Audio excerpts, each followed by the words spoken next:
संबोधन था वो लोहे की दीवार। तेज पुंज तुम, शक्तिपीठ तुम, बल का सागर अपरंपार। रेडी देश का नम्र रमण, तुम स्वीकारो सम्मान।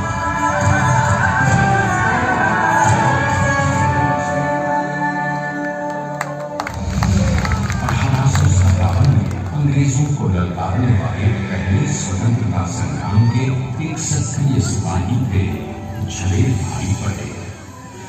करमसद गांव के इस बहादुर देशभक्त किसान और उनकी पत्नी लाड भाई के 5 बेटों और 1 बेटी में से चौथे पुत्र थे वल्लभ भाई। बालक वल्लभ ने करमसद के बाद नडियाद से अपनी हाई स्कूल की शिक्षा पूरी की। फिर 13 साल की उम्र में उनकी शादी भी हो गई, छोटी सी झवेर बाई से। 2 बच्चों, बेटी मनी बहन और बेटे डाया भाई को जन्म देने के बाद झवेर बाई असमय ही चल बसी। सदी बदलने और जीवन की एक चमक।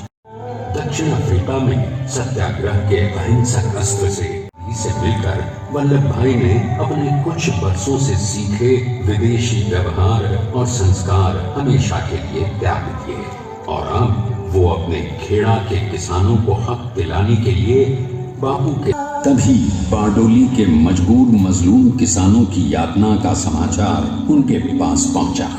तुरंत वल्लभ भाई वहां पहुंचे और यूं शुरू हुआ भारत का सबसे बड़ा और सफल किसान आंदोलन बारडोली। वल्लभ भाई ने बारडोली के 87,000 किसानों को ऐसा अटल अडिग अचल मनोबल दिया कि अंग्रेजी सरकार हिल गई और 1 बरस के बाद उनका लगान माफ कर दिया गया। अब तो पूरे देश में लोग वल्लभ भाई के नाम की कस्में खाने लगे।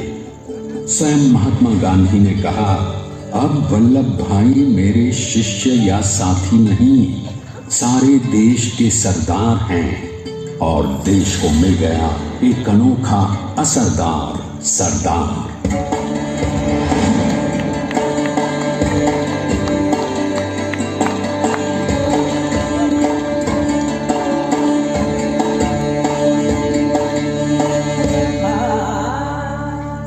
सरदार पटेल के नाम और देशभक्ति से अंग्रेज डर कर कांपने लगे। 1930 के नमक सत्याग्रह और दांडी कूच में वो बापू से भी पहले गिरफ्तार किए गए। तो सन 1932 में फिर उन्हें बापू के साथ ही जेल में 2 सालों के लिए डाल दिया गया। मगर आजादी के दीवानों को, स्वतंत्रता के परवानों को कौन गिरफ्तार कर पाया है। जेल से छूटते ही सरदार को कांग्रेस के नए राष्ट्राध्यक्ष पद पर चुना गया और उनकी सरपरस्ती में राष्ट्रवादी भारतीयों ने तमाम ब्रिटिश सूबों में जीत हासिल कर वहां अपनी स्थानिक सरकारें बनाई। किंतु सरदार का सपना केवल सरकार बनाना नहीं था, उनका स्वप्न तो था एक ऐसे नए भारत का जैसे हर रंग, हर रूप, हर जात मजहब तबके का हिंदुस्तान की रंग-भेदी बची। 3 सालों के लिए सरदार पटेल को भी सत्याग्रही नेताओं के साथ जेल में ठूंस दिया गया। 2 सालों के बाद अंग्रेजों को बापू के सभी शिष्यों और साथियों को छोड़ना पड़ा।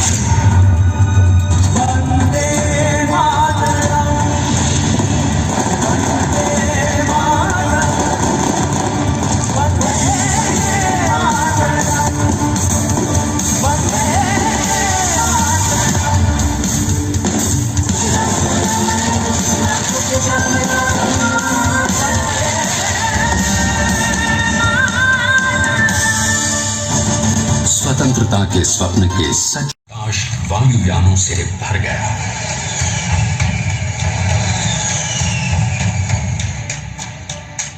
और फिर हैदराबाद और जूनागढ़ के भारत में विलयीकरण को पाकिस्तान से चुनौती मिली। सरदार चाहते थे कि देश की 1 इंच धरती अब और विभाजित नहीं होनी चाहिए। नए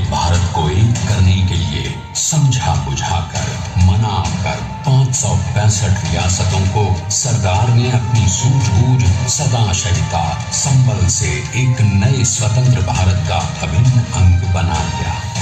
हमारे इतिहास में अखंड भारत के पुरुषार्थ का ये एक महानतम अध्याय है। जैसा उन्होंने स्वयं कहा था, हमें नए धागों को पुराने ताने बाने में ऐसे पिरोना है कि एक दूसरे में गुंथ जाए और बेहतरीन बनावट वाला एक नया भारत उभर कर सामने आ सके। अंततः अपने बनाकर दिखा ही दिया सरदार ने।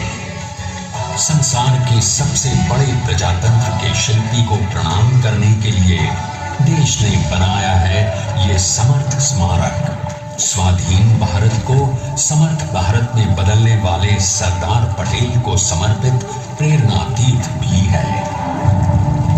प्रधानमंत्री श्री नरेंद्र मोदी के नेतृत्व में बनी विश्व की इस विशालतम प्रतिमा के सामने आकर सारी दुनिया जैसे स्वयं भी नतमस्तक हो जाती है।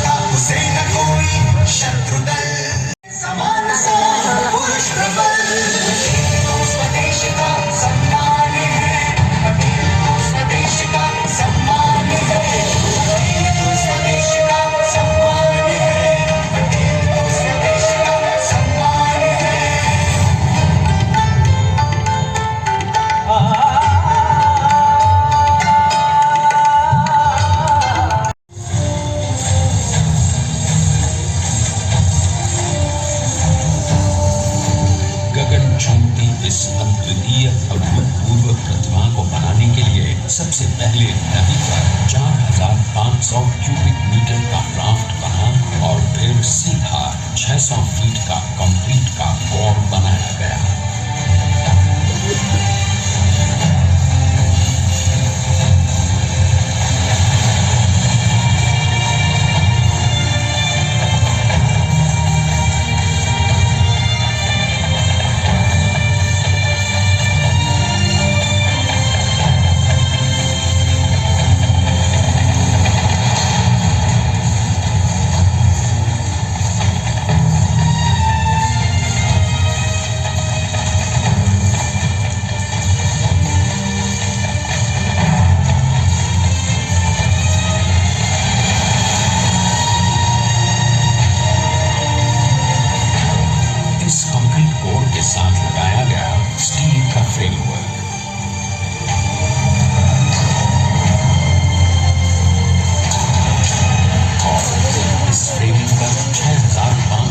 ब्रॉन्ज के पीसेस लगाए गए।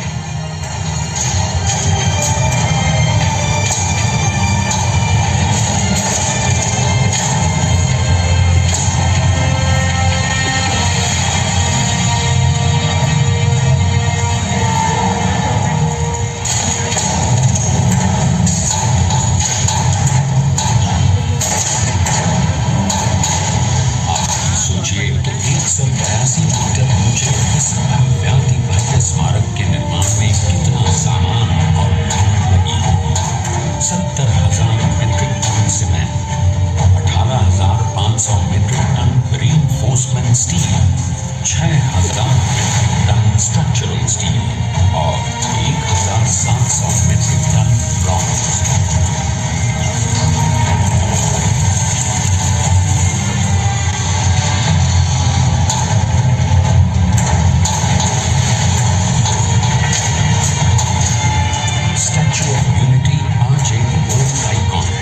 इसे मुमकिन बनाने में एक सेकंड भी ब्रेक किए बिना देश भर की टीम्स ने 24/7 काम किया।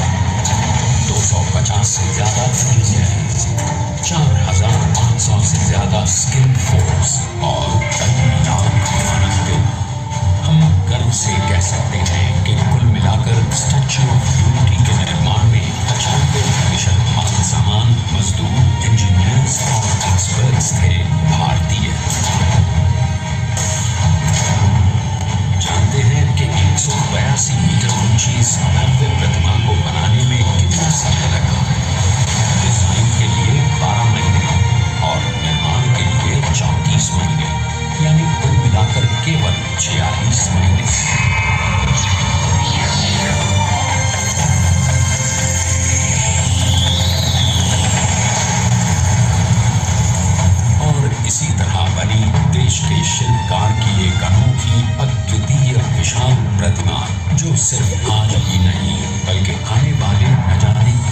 सालों तक यूं ही चमचमाती रही।